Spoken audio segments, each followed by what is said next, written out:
खड़ी खतरे में रहती है। बहुत बहुत धन्यवाद। Shrimati Rekha Sharma, please. Thank you, Honorable Chairman, sir, for giving me the opportunity to speak on this very important bill. I stand before you in the support of a landmark bill, the Immigration and Foreigner Bill 2025. It is a bold and necessary step towards securing our borders, protecting our economy, and preserving the rich cultural fabric that makes India truly unique. For too long, outdated immigration laws have left us vulnerable to security threat, economic strain, and administrative chaos. Under the decisive leadership of Honorable Prime Minister Shri Narendra Modi ji, we recognize that a modern, fair, and well-regulated immigration system is not just a necessity, it is our duty.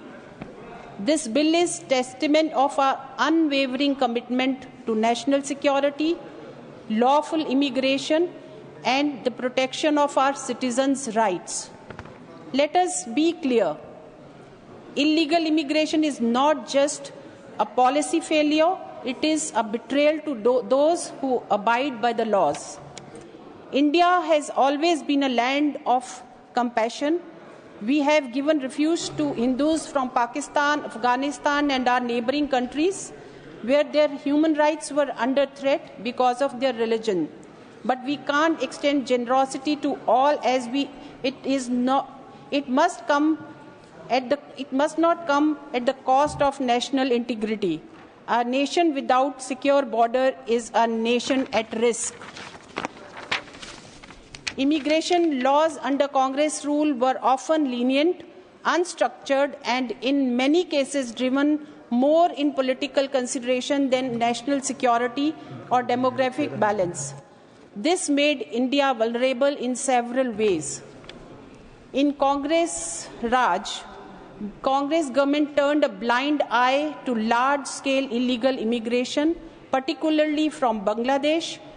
Weak border security, lack of strict visa regulations, and poor enforcement of mechanism allowed 1 million to enter India unlawfully.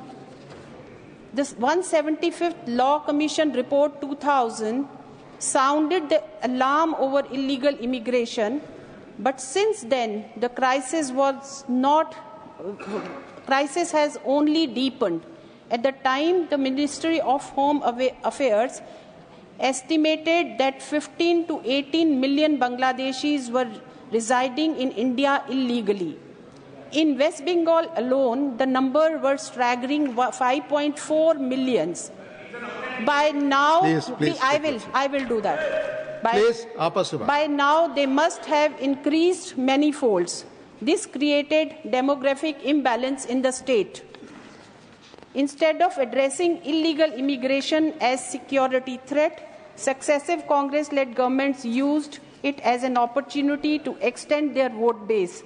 This led to politics that either granted legal status to illegal immigrants or ignored their presence. The Illegal Migrant Determination by Tribunal Act 1983 made it nearly impossible to deport illegal immigrants from Assam, burdening the state with unchecked demographic shifts. The Supreme Court later struck it down in 2005, calling it unconstitutional. The lack of stringent immigration laws allowed foreign elements, including terrorist and anti-national groups, to exploit India's porous borders. Over the years, Pakistan's ISI and radical elements found it easy to smuggle people, arms, and fake currency into India. Bangladesh takes advantage of minority appeasement politics of West Bengal and pushes its illegal migrants to the state. Weak immigration laws also enable terror operatives to enter country. No, Dolaji, please. Leading to attacks like the 2008 Mumbai attack and other cross-border terrorism. Congress-era politics also failed to create the robust refugee policy, leading to the haphazard decision on asylum seekers. The Rohingya crisis is one example where weak immigration control allowed thousands of Rohingyas to settle in India. Many of them were later found involved in criminal and extremist activities. Instead of securing borders, Congress leaders often advocate for their rehabilitation, ignoring national security concern. They are not restricted now in border state, but are all over India and creating problems for Indian citizens.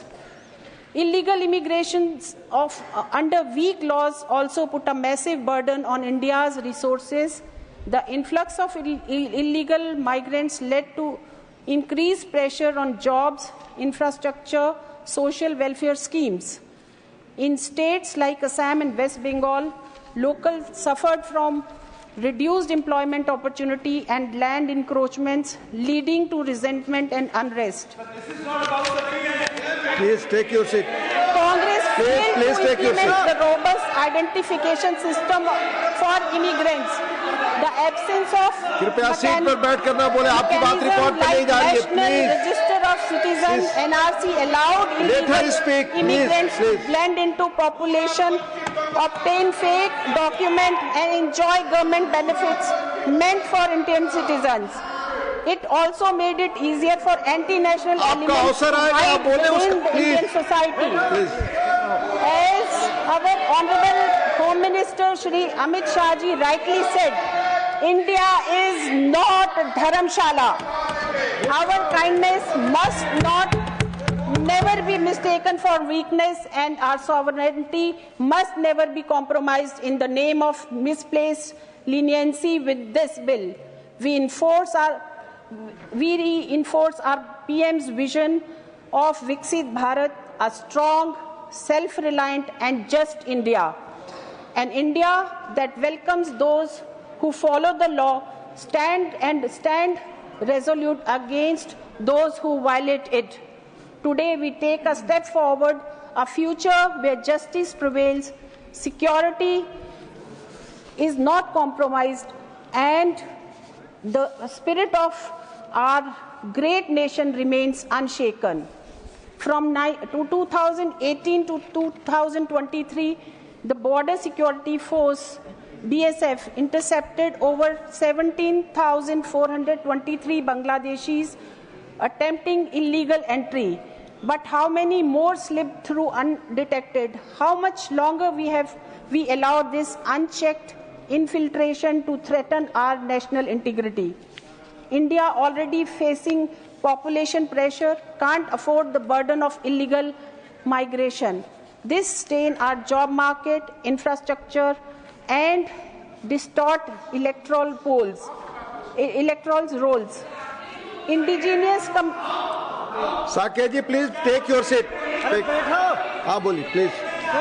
Indigenous communities in the Northeast fear losing their identities, sparking protests to defend their land and culture. The 175th Law Commission Report 2000 highlight the need for strong immigration laws, proposing tribunals and special court for swift deportation.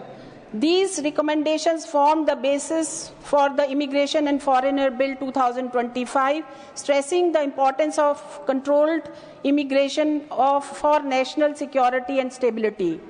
Countries with open immigration policies often experience economic strains, social tensions, and security risks due to the unchecked influx of foreign nationals.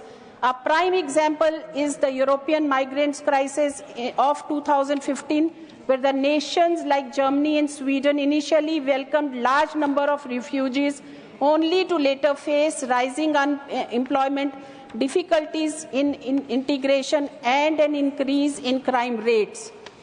The bill is also in compliance with India's obligations under General Agreement of Trade and Services, as it allows professionals to enter through a merit-based and legal process. Sir, some of the key provisions of the Immigration and Foreign Bill 2025 25 are stricter penalties for violations. The bill proposes hefty fines and strict enforcement mechanism for violations of immigration laws, clearer regulations for universities and medical institutions, revised visa and passport rules, more power to immigration officers, and liability of carriers and transport operators like airlines and shipping agencies.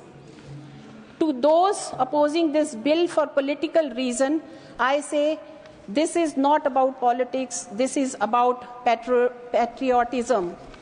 Immigration is not a party issue, it is a national imperative. Every delay weakens us, every unchecked loophole is a risk to our sovereignty. Let us be clear, India will remain open to talent, to merit, and to those who contribute to our growth. But we will not be open to lawlessness. We will not be open to those who discard our borders, undermine our security, or exploit our system. As Swami Vivekananda ji said, arise, awake, and stop not till the goal is reached. And today our goal is very clear, a secure Bharat, a prosperous Bharat, a Bharat that leads the world. Let us be bold, let us be decisive, let us pass this bill with an unwavering commitment to India's future. To those who say India must remain open, we say our hospitality must never come to the cost of our citizens' rights. We will protect our borders, our people, and our future as our Honorable Prime Minister Narendra Modi ji is committed to make Bharat safe and secure. I urge every member of this House, stand for the nation, stand for the security, and stand for the people of India. Thank you. Thank you, member.